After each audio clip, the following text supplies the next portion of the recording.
ముందుగా నూతన సంవత్సర శుభాకాంక్షలండి. ద్వాదశ రాశిలో మూడవ రాశి మిథున రాశి వారి జ్యోతిష్య బలం ఎలా ఉందో 2025వ సంవత్సరం జాతకం బలం, యోగం, చదువు, విద్య, ఉద్యోగం, వాస్తు, సంతానం, కుటుంబ బలం, ఆరోగ్య బలం, మానసిక యోగ బలం, శారీరక యోగ బలం, సంతాన బలం, అడవపడ్డ యోగ బలం, నమ్ముకున్న పనిది వారు చేసే ఫీల్డ్ ఏదైనా కావచ్చు, ఆ ఫీల్డ్లో కలిసి వచ్చా రాదా, వాటికి ఏమైనా ఇబ్బందులు, చిక్కులు, చికాకులు ఎలా ఉంటాయి, వాటికి పరిష్కారం ఏంది, ఆ గాయత్రి మాత దయ వలన, ఆ విజయవాడ కనకదుర్గమ్మ దయ వలన, కరెక్ట్ ఆ రామలింగేశ్వర స్వామి దయ వలన, ఆ సమ్మక్క సారలమ్మ దేవతల దయ వలన మంచి జరగాలని మన జానకి రామ్ని కోరుకుంటూ చూద్దాం. మిథున రాశి వారి జాతకం చూడు మిథున రాశి వారి జాతకం ప్రయత్న ఎట్లా ఉంది 2025వ సంవత్సరం.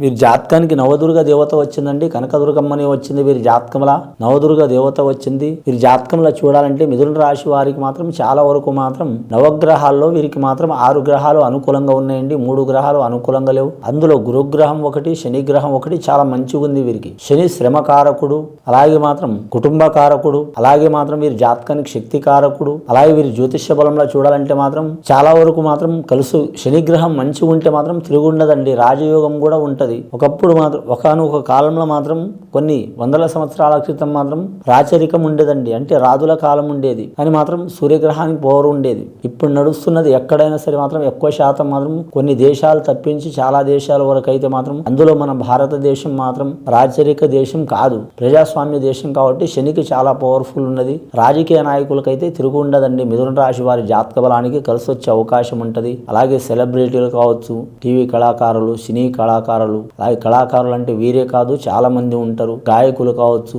సంగీత కళాకారులు కావచ్చు, నిర్మాతలు, డైరెక్టర్లు కావచ్చు, లేదా మాత్రం వీరి జాతకంలో సంగీత కళాకారులు కావచ్చు, చాలా వరకు మంచి ఫలితాలు కలిసి వచ్చే అవకాశాలు ఉన్నాయి. గత కొన్ని సంవత్సరాల నుంచి గడ్డు పరిస్థితిలో ఉన్నవారు ఆ గడ్డు పరిస్థితులు తొలగిపోయి వీరు మాత్రం ఖచ్చితమైన మంచి యోగ బలం కలిసి వస్తుంది. వీరి జాతక బలానికి గవర్నమెంట్ నుంచి, ప్రైవేట్ నుంచి మంచి ప్రోత్సాహం ఉంటుంది. అలాగే మాత్రం నిరుద్యోగులు శుభవార్తలు వినే అవకాశం ఉంటుంది. ఇంకా స్త్రీలకు కూడా విద్య విషయంలో, ఉద్యోగ విషయంలో కలిసి వచ్చే అవకాశం ఉంటుంది.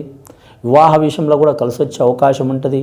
రెండవది పసుపు, స్వచ్ఛమైన పసుపు వారి జాతకంలో పాదాలకు ఖచ్చితంగా ముత్తేదులతో పెట్టించుకోవడం కానీ వాళ్ళు పెట్టడం కానీ చాలా వరకు మంచిది. కానీ ముఖ్యంగా మంగళవారం, శుక్రవారం మాత్రం అమ్మవారిని సందర్శించడం మంచిది. రాహుకాలం ఘడియలో ఏ అమ్మవారైనా సరే కనకదుర్గమ్మ వారు స్వరూపమే, పార్వతీదేవత స్వరూపమే కాబట్టి మాత్రం పూజ చేయడం మంచిది. గత కొన్ని సంవత్సరాల నుంచి పడుతున్న చిక్కులు, చికాకులు, దారిద్ర్య బాధలు తొలగిపోయే అవకాశాలు ఉన్నాయండి. ఇది విని చూసి ఆచరించే వారికి, మిథున రాశి వారికి 2025వ సంవత్సరం చాలా వరకు శుభ సూచకాలు కలుగుతాయండి. శుభం భూయాత్.